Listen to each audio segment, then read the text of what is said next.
Welcome to Season 6 of the One Inside an Internal Family Systems podcast. I'm Tammy Sallenberger, author of The One Inside 30 Days to Your Authentic Self. This podcast is for anyone curious about their inner world and who have a desire to connect to that authentic self. Welcome. I'm so glad you're here. Hi, everybody. I am super excited today to have Lara Krawchuk on the episode. Lara is the owner and clinical director of Healing Concepts in Pennsylvania, and she is the co-founder of Healing Perspectives, and she's an author, a speaker. You do so many things, Lara. She's certified IFS therapist, certified consultant. She speaks nationally. I feel like parts of me have been avoiding you, actually, now that I'm thinking about it. I'm scary. Because do people avoid you, Lara? Yes, sometimes. Yeah. So Lara loves to talk about grief, which I think I don't like to talk about that at all. And so Lara's passion is for helping everyone impacted by grief. And so that's what we're going to talk about today. And I have parts that have avoided Lara, and I have parts that say, grief, no thank you. No thank you. That's how I feel about grief. No thank you. So You are I not just want to alone. Okay, good. So I just want to speak for that part that says, no, thank you. And no, Laura, I don't want to talk to you. And so, but let's start where we always start, which is where you are in the world and what you see if you look out your nearest window. Sure. I am in Westchester, Pennsylvania, which is about 40 miles, we'll say, outside of Philadelphia. And I am looking at a parking lot. So I'd rather talk about my home office, which if I were there, I'd be standing right in two windows of a sun porch looking at the trees outside in my pretty little yard. And I've put bird feeders, so all kinds of birds, which have a lot of meaning to me, come and feed there. And I have a particular cardinal friend that has a lot of meaning to me. And so I purposefully put my desk there so I can always look out at that when I'm working with people. And particularly when it's been a long day, a heavy day, that's just really renewing. So I love it. I love that too. And so cardinals aren't cardinals a representation of like someone passing or message, or what is the symbolic nature of cardinals? Yeah. So for me, cardinals are that. We have a cardinal, we've named him Bossy, and he's kind of fluffy, and he comes at really poignant times. So the last time he came, and he'll do things that cardinals don't do, like hop next to my foot. And so the last time he did this, we were waiting for a college decision. And that morning of the decision, he alighted on my deck and hopped right towards me. And then I sort of said, hey, Dad, because I think his self energy inhabits cardinals. And then he went and he does that for birthdays, and he does it. I don't know. He does it. So that might be kind of strange to people, but a lot of people believe there's a continued bond. I happen to believe that self energy inhabits whatever it wants after a death. That's comforting to me. And but it doesn't. Cardinals are kind of renowned for that. But it could be anything. I have clients who find feathers, and they'll be asking me about continued bonds in my office, and then I don't know if I believe it, Laura. And then they'll go out and there'll be this giant feather stuck in their windshield. This is not a made up story. And I'll get a text later like, what the heck? And pennies. I mean, rainbows. I mean, people have things. For me, it's a cardinal. So the birds are very important to me. So would you say then that it feels like self energy from your dad or even your dog? We talked about this briefly, Yeah, my that your dog. dog passed away. Yeah, she's a Um, hawk. okay, so so Mhm. so tell me how that works. Like, does it feel like the soul of her, the self energy of her comes into the hawk, or I guess there's a Yeah, part of me that's like, yeah. explain this. Yes, yes.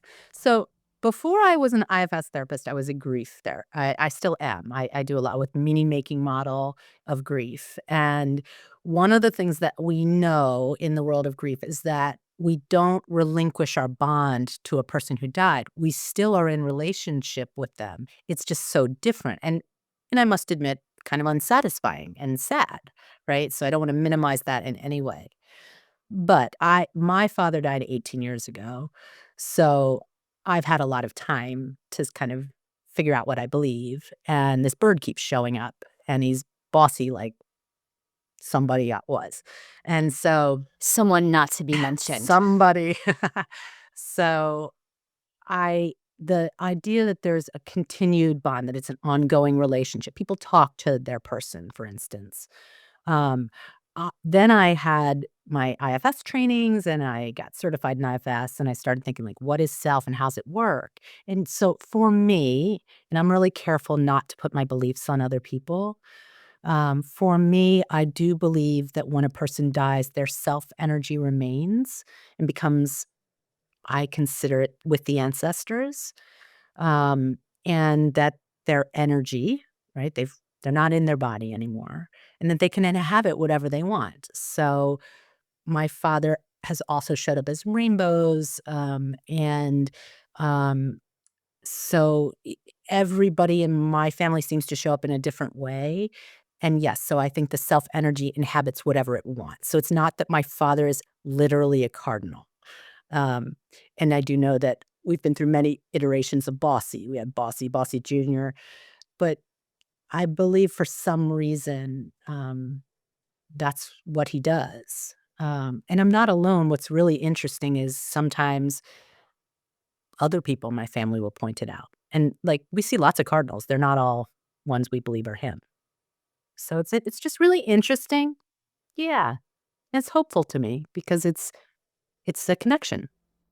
Like you're saying, it's a continued bond. So the bond continues, and yes, it's not as satisfactory. It's not as I can't touch the person, I can't hug the person, talk to the person, but there's something very hopeful and comforting about that person's energy. Their self energy is right here with me in some way. It's so nice. And especially when they do something that birds or whatever the creature is doesn't do usually, and you just can't explain it away. I didn't believe this stuff, but I've worked with enough grieving people that over the years I started to hear these stories you cannot explain away. Butterflies are another. Um, and so after story after story after story of things that were just they believed, I just started to believe it too. And it is a comfort to see something and think it's the essence of this person I love. My dog who recently died, the day she died, it had been a kind of a harrowing experience, and I went out to be sad on the porch, which is where I go. And this hawk just circled probably 10 times. I said to my husband, get out here quick. She's here. And he knows me well enough to know, like, go with the weird. And he saw her. I thought he was gonna miss her, but she circled across the street, and just when she would have been out of his sight, she paused and circled 3 times, and he just caught the last 2, and then she was off, and I don't know why, but I felt certain she was telling me she was okay, and, um, yeah, I felt a lot of comfort that she was okay because 'cause she'd been suffering. Mm, mm. Mhm. So I guess I'm curious about this is I feel like this is the stupidest question, but like why grief is so hard. Because when I think about grief, like I said, I have parts that say no thank you. And I find as you're talking, I'm like, if I stay in no thank you, then I'm not open to this. I'm not open to seeing things and people. I'm not open to that because I'm like, nope, that didn't happen. Like, nope, nope, nope, nope, nope. Yeah, thank Um, you, protector part. yeah, I love that part. Brilliant. Works every Right? time. Yes, yes, yeah. Um, I actually had a client pass away, around Thanksgiving, and Mm, I have refused to take her name out of my schedule because every time I think about it, it's almost like it's a reminder, and I'm like, "I still can't believe it happened." It's like, "I can't believe it happened, I can't believe it happened," and I know my parts will just, like, have this forgetting, yeah. that just comes over me that's so, so I feel that really strongly. So I'm curious what you think. why grief is so powerful and hard.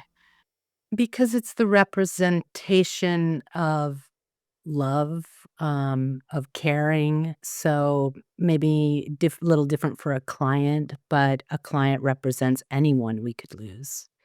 And so perhaps it depends on your relationship with your client. It's not that we don't care about clients, but it's different than if it's your parent or your spouse or your child. Just knowing that that could happen is too much for most of us. So it seems easier just to avoid it or ignore it or, accept it and move on. All these things that are then reinforced by our culture. And it's the opposite of what these grieving parts who got the, I say, unlucky job of being the ones that feel grief, they need us to turn towards them. And then it's almost like we need to have agreements with the protective parts because 'cause they're needed for us to get through the day when it's a big loss. And this could be a non-death loss too, but, our protectors and even our firefighters are much needed, and so we wanna be really reverent to them, but we might only be able to touch into the grieving parts. I consider it preventing exiles when we're working with these parts. We might be only able to do that for a short period of time, and then we need to shift back to whatever the protectors, do or a non, extreme firefighter does because it is painful, it's scary, it often travels with anxiety parts, and we as a culture encourage people to avoid. So you're just Yeah. doing what you've been taught. Yeah. Mhm. So tell me about, I want to talk about like non-death types of grief. And I also want to talk more about what do you mean by preventing exiles? Yeah, so these are, I broadly call them living losses. Sometimes they're called non-finite losses. Sometimes they're called ambiguous losses. But basically, no one died.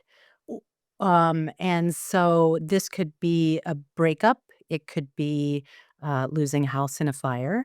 It could be it could be anything. It could be, not it's college acceptance time around here, not getting into the college that you had dreamed of going since you were little. It could be a big loss for it, big first loss for a kid.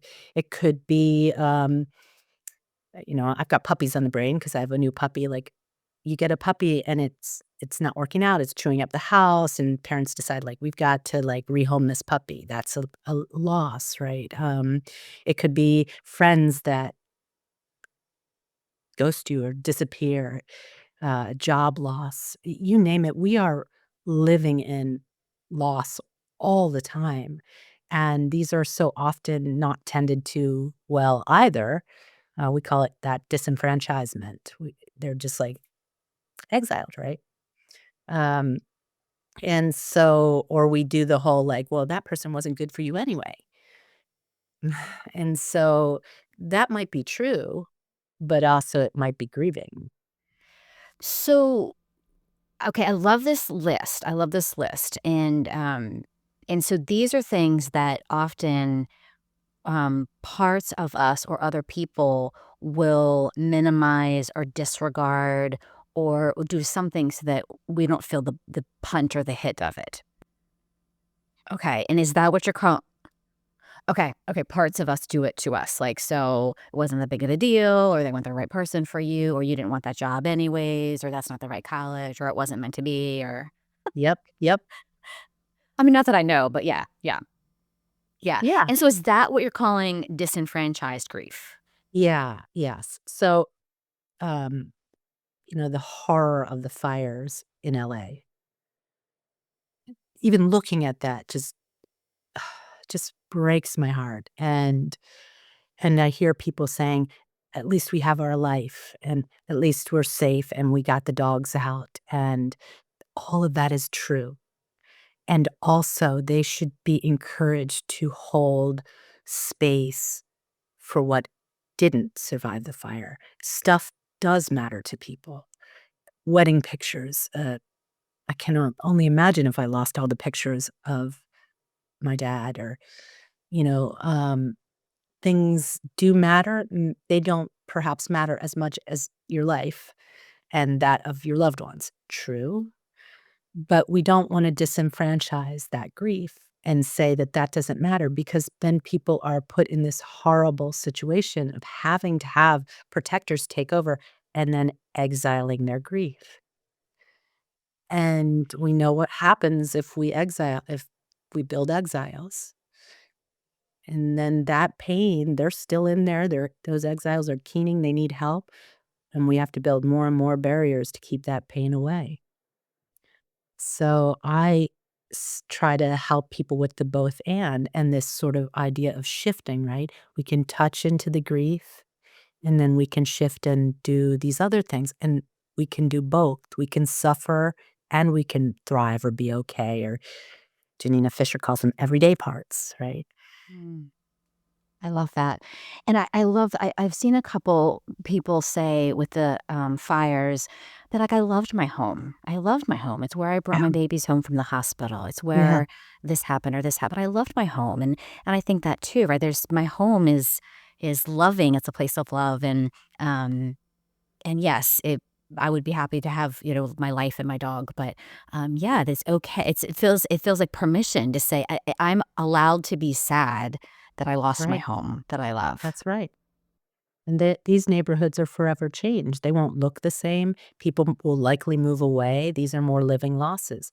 So, illness is another living loss. Like, you're not the same after that. And people should be allowed to grieve that. I say to my clients, I do a lot of work with cancer patients. That's grief worthy. Oh, I love that. Alright, tell me about that term. That's grief worthy. It just means let's make a plan to allow that grief to exist. Let's welcome it. It's all I combine IFS with meaning making. So let's explore the meaning of that for you and with each part. So I do a lot less classic IFS unburdening, although I do some of that too, because a new grief inevitably opens up old pain as well. But sometimes we have to decide, we know that's back there, but right now you're grieving something so big, we can't do that too. So we do a lot of unbraiding past young exiles and new grief. I love this. Okay, so unbraiding. So tell me about that. So say if and we talk about my client, if that feels pretty safe for me to do. That like if I came and I said, I had this client die, unexpectedly, it wasn't a suicide as people usually think, but it wasn't that, it was a surprising medical issue. And I just I'm just like numb and just super numb. Um, I don't know what I'm asking. I guess what I'm asking is how do we unbraid it from, like, my past exiles or protectors that this might have something to this might, my reaction might predate this situation with my client. Like, how do you unbraid that so I'm just dealing with what's happening right now with my client versus what predates it? Well, I think the first thing that I would do is get really curious about the numbness, right? So, where is it? What is it? How does it show up? When does it show up? Is it familiar? Do you know, is this something that's been with you for a long time? Oh, it is. Tell me about that. What do you know about it? And so, do you know what it protects? Maybe you do, maybe you don't. And if it's got a long history, which it often does it know that this is not the same as the original injury that it protects, the original exile? Oh, it doesn't, because it often doesn't. And would it be okay? You can put them one in each hand or literally consider unbraiding. Like, would it seems like it's all coming together like a tangly ball of yarn. Well, say that yarn's fishing wire. We know if we yank at it, it's not going to go well. So can we just gently untangle it a little bit so that we can look at one knot at a time, right? That's how I used to do this before I did IFS, and then when it was IFS, it's like each knot is a part. Let's Give each knot its space, its time. Let's explore the meaning of the whatever this has awoken, the fear or the sometimes it's about our mortalities. Often it's about someone who loves, like, sometimes it's about illness fears or just I have a lot of existential plight parts or legacy pain parts, like, it could pull for any of that, and also it's not the same as that. Do these parts know that? So that's kinda what I'm talking about with the unbraiding it. That's beautiful. Yeah, I love that. It's gentle, my job is to make it less terrifying to do the grief work. It's terrifying for people, and I can help them, and this is why I love IFS with grief. If we just work with a couple parts at a time instead of the whole tangly mess, it's still gonna hurt if it's a big loss, but it for a client or sometimes we grieve, a distant friend that died, sometimes that can get less scary in a hurry. If it's one of I call it the top 5 people in your life. It's just there's no shortcuts.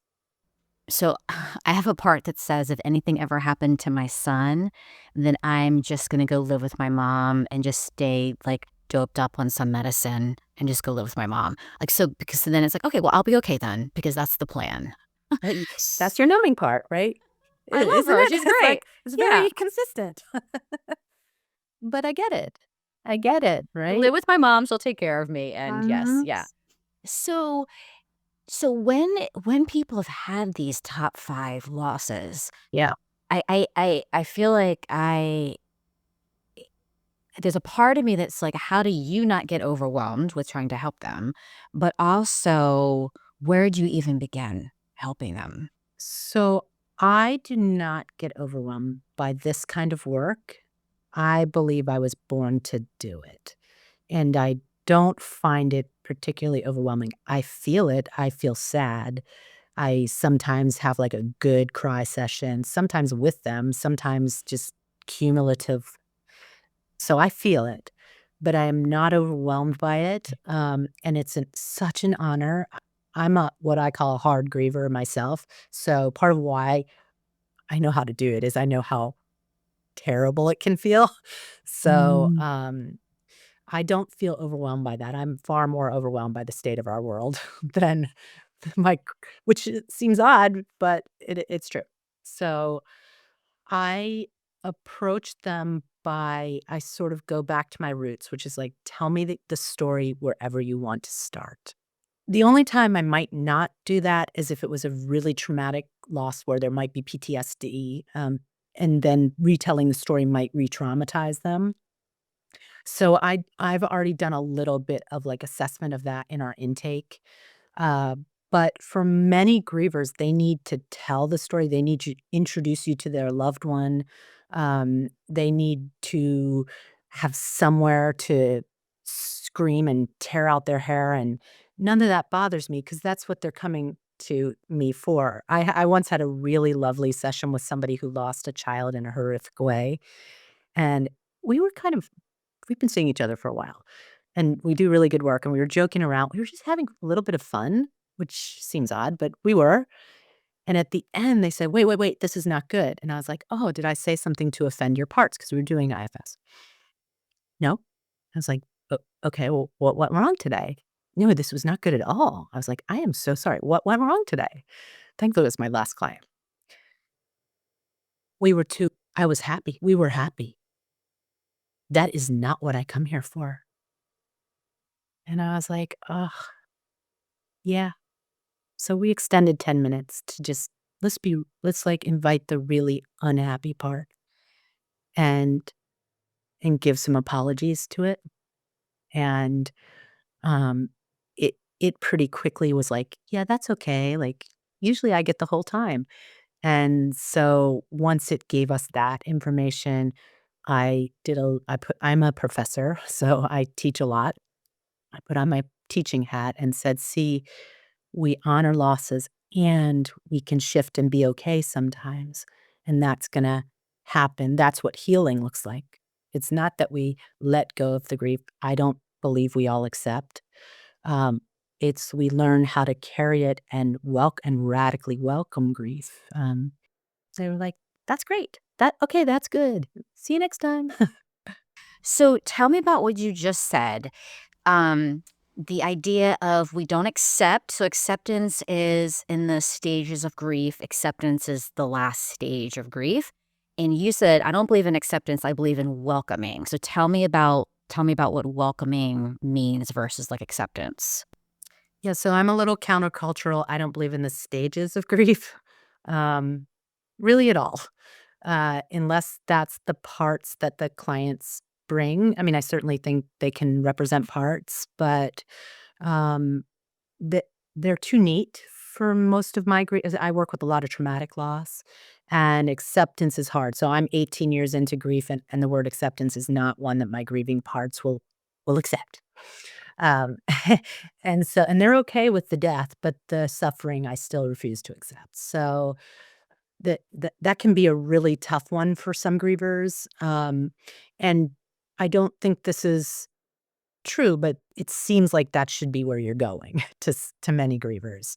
And so I think that it is okay to welcome all parts. So the part that does not accept, the part that's still angry about it, the part that feels robbed, the part that doesn't still wants to numb and doesn't know what happened, can't believe it. I do not think that that's a problem. Really, I don't like pathologizing grief.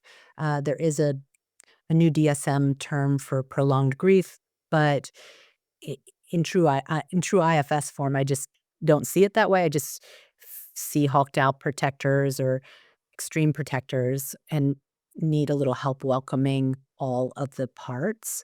When you welcome grief, then it doesn't need to nobody needs to get extreme. So to me, it's just this radical welcoming, like, there are some days, they're few and far between, um, when I can just feel like, "Oh, I need a good cry," like, I am not okay today," or I have a young part that wants my dad back, and I do have a young part that wants my dad back, and that's fine. That's fine. I'm pretty sure that young part I don't have parts that love to unburden anyway, like, I don't know, I have very resistant parts to unburdening sometimes, um or maybe they do partial unburdenings, I'm not sure, but this little part doesn't wanna let go of her pain or her missing of him yet, but she's loves to be accompanied by self. So there's a lot of in my kind of model of all of this, there's a lot more trying to get self-leadership in the system rather than worrying about unburdening. That's beautiful. I love that term, accompanied by self. People will say that I think that part of the resistance, tell me if this is right. Part of the resistance to acceptance of grief is I have to let go of my person, or I let go of my pain, or and by doing that, um, it is like more disconnecting of the bond we have. And so tell me what you think about that. I mean, I can guess what you think about that, but tell me what you think about that because I think that's why people get stuck, which I'm putting in quotes, stuck in grief is they're like, I don't wanna forget the person or forget what they meant to me. Yeah, yes. So, my dear friend Robert Niemeyer is an incredible grief specialist and researcher, and there's these huge coalitions of researchers who have done amazing work, and so we really 100% know that asking people to let go of the bond is actually harmful, and Mhm. so this continued bond, whether it's a bossy cardinal or rainbow or just talking to them in your inside or whatever you do, the bond is actually important if the person matters. So there is no letting go of the Mm. bond. The bond will change and shift over time. And if you ask people to let go of the bind, you're actually putting them into a bind. And of course, there's going to be protest. And so then you're going to set up a whole cascade of protectors and maybe firefighters and the whole premise was wrong to begin with. So we know from research that's not the goal. So to me, we want that bond to continue in whatever way it can, and we want to honor the sorrow of it not being what Mm, I sometimes call an earthly bond, but mm. it's still an important bond, and only the client or the person who's grieving can figure out, like, what the bond is, so I don't try to say what that is. But yeah, that we our job is to help them explore all of that without and this is where the, like, no agenda is really helpful. And self is not freaked out by grief. Self is an Mm. exquisite witness to all pain. Yeah, that's beautiful and a good reminder. So I'm going to go back to living losses. Mhm. What about things like cancer? I know you've worked a lot with people with cancer. What about things like that? Um, or sicknesses, or even like long term illnesses or chronic disease? Tell me about that part of like living losses. Um, so living loss is the first part of the work from my perspective is just naming that there are losses. And I might say like, hey, I'm a grief counselor, so I see loss everywhere. So this might not resonate with your system, but I'm thinking that I'm hearing a lot of losses here. Does that resonate with you? And so often people are like, yes, that's right. I lost my health. I lost my belief that my body was, you know, strong or going to take care of me. Or I lost my belief that bad things happen to bad people and good things happen to good people. And I lost my ability to play pickleball. Like I lost my partner because they don't want to deal with cancer. Like I lost my hair and I liked my hair. I've lost control. Mm, yeah. Right? And so it can quickly dovetail into old stuff, childhood pain, cultural pain, uh, other times where there was lack of control that was really scary as a child. So we just start to get to know the parts and what's activated and make sense. Sense making in grief and loss work isn't like neat with a bow or anything, but you're trying to make sense of what's happening. Why did it happen? Hit repeat. What's happening? What's happening? What's happening? What's happening? Why did it happen now? Right? So there's a lot of repeat in grief work. And then Mm, who am I now? mm, But that's not who I want to be. That's I'm I now can't have a child. That's not I who am I if I can't have a child, right? One of my clients years ago was a real young person with a bad cancer and said, "Do I get to date? And on what part of the date do I tell them I have stage 4 cancer? So do I just need to give that up? And should I give up sex with it?" Like, wow. I just paused. I was like, that's a lot of losses, isn't it? You didn't think you'd be thinking about that in your 20s. If it resonates that it's loss, then we just start to explore, same as you would in any work, IFS work. yeah. I love the meaning making and the idea of the beliefs about myself. Like after this loss or during this loss, what are the beliefs about myself that I've lost? Like I've also lost these beliefs about myself or my identity in this way. That's really beautiful. I love that because it's like the meaning making that I have of myself in the world changed after loss for me when I think about that. Um, yeah, it's like it, like, changed my worldview, like, I had some miscarriages, and, um and it really changed my worldview when I went to therapy. This was before IFS, and I went to therapy, and the, lady was great, and she said, You're not just losing this time that you're pregnant, you're also losing, when you thought the baby was gonna be born and sort of this whole life that you thought was gonna be ahead of you." And it was just so lovely to have someone just validate that for me. But I really believe I had this, right, like, bad things don't happen to me, like, God just loves me so much, and I'm just so special. And then after that, like, wow, what a completely different worldview I have about myself and God and spirituality and all kinds of stuff Yep. after that, like, And just that's a big after that. loss for some people, right? Yeah. You thought you knew and now you don't. It makes things feel very shaky. You can imagine why a numbing part might think that it could help. these are huge, enormous identity shifting moments for people. And then we're like, okay, move on, accept it and move on. I'm sorry for your losses. Those are Thank you. often disenfranchised. Yeah, yeah, and yeah, my sweet grandmother, this was a long time ago, so I feel like I can talk about it now. Like 16 years later, I can talk about it. But, my sweet grandmother was like, yeah, she had, 10 or 15 miscarriages back in the day, and no one ever talked about it because I was a big mess, and she was kind of like, "Why are you a mess? Back in the day, I had 15 or some ridiculous large, terrible large number, and no one ever talked about it." So, No, I um had once got an 80-year-old client who allegedly came to me to talk about their significant other who had just died after a long illness. So that's what I was expecting to talk about. We did not talk about said significant other once for over 2 years. What we talked about was the death of their mother when they were 5 years old.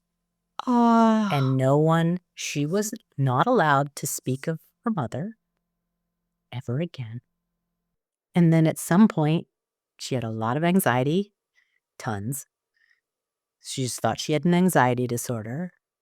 And when she came to me, it's all she wanted to talk about. She said, "Boy, this is a surprise. I thought it was too late." Wow.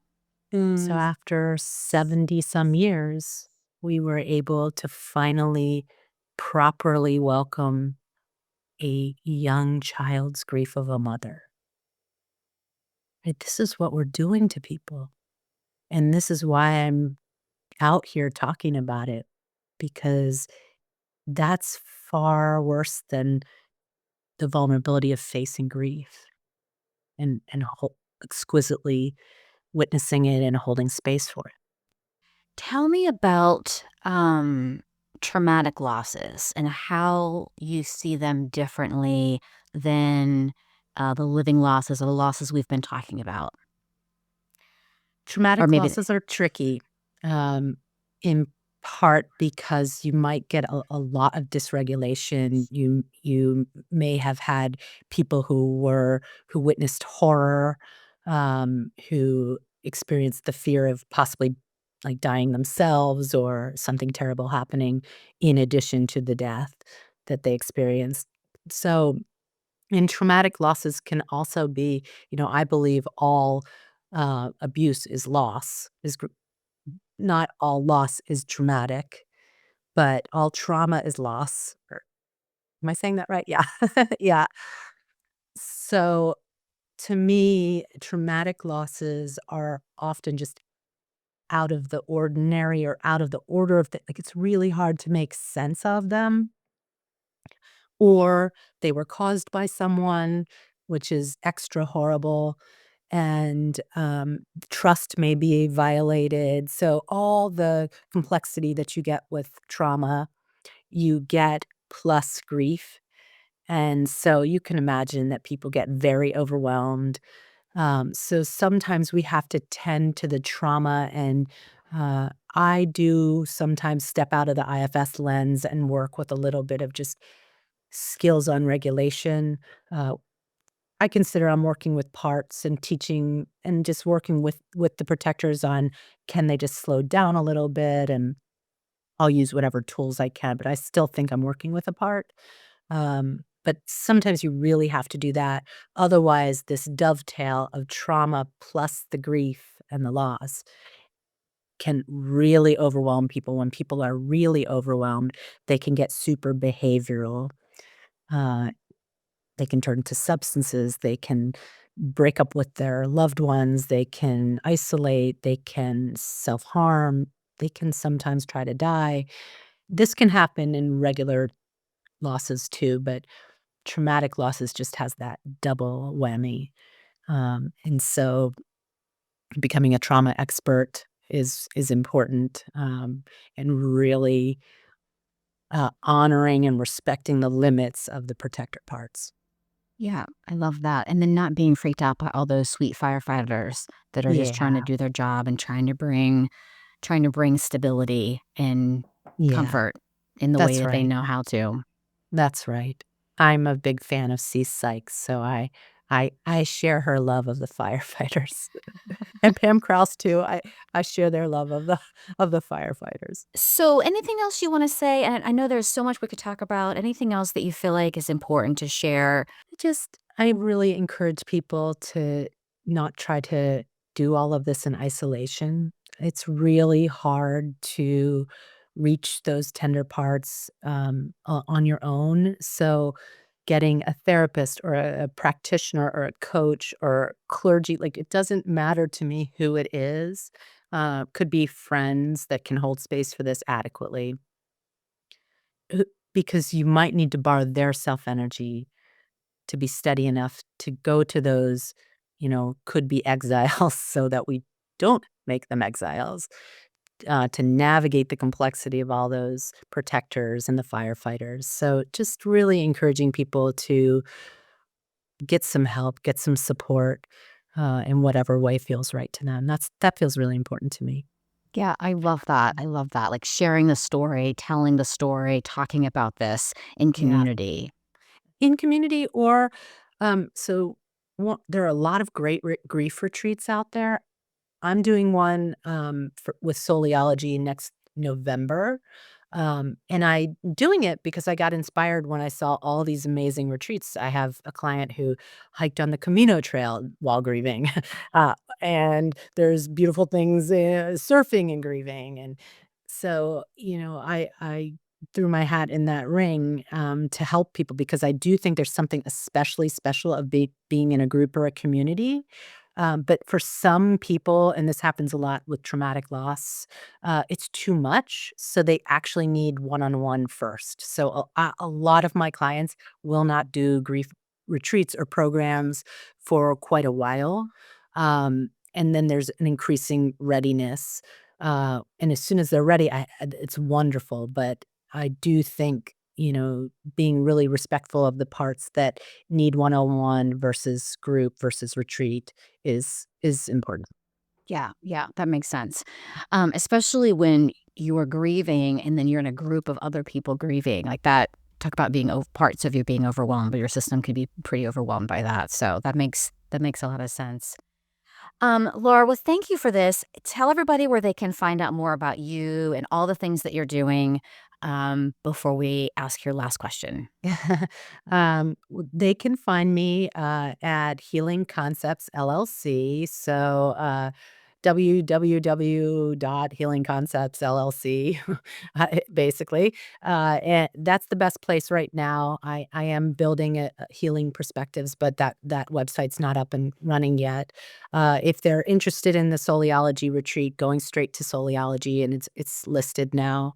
Um, those are probably the best places, and I'm always happy to answer questions if people have them or need some extra help. I teach a lot of continuing ed, so if people are looking to learn more, that's Healing Concepts is the place. Great. I wish I would have known that. I just did all my continuing. I just did all of that. Next cycle. Next time, yeah. In 2 years, if I can remember. Um, so, tell everybody if you weren't doing all the work you were doing, and I know this is gonna be hard for you because I know you have this passion for grief work and you feel like you're born to do it. But if you weren't doing that, what would you do instead? You'd be surprised that it is not that hard for me. Okay, There are okay. parts of me that are like, "Let me go do something super, super fun." So I would be a travel agent so that I could travel the world and, more than I do now, and or I would be a ski instructor so I could be in Oh, my beloved Colorado mountains. I love it. Well, Laura, this was great. I'm so glad that my parts finally let me talk to you. Thank you so much for having me. I loved it. Thanks for hanging out with us today. If you enjoyed this episode, I'd love it if you left a rating, a review, a like, comment, share with your family, your friends. That would mean so much to me. My book is available at your favorite independent bookstore or on Amazon. You can visit my website, tammysalenberger.com, or you can download a free Get to Know a Should part of you. You can follow me at IFS Tammy on Instagram and at The One Inside on Facebook and on YouTube. Jeff Schrum co-produces The One Inside, and I am forever grateful for Jeff. Also thankful for Jack Reardon for creating the music. And just thank you for listening. 6 seasons, over 1 million downloads. I cannot tell you how much I appreciate you and this community.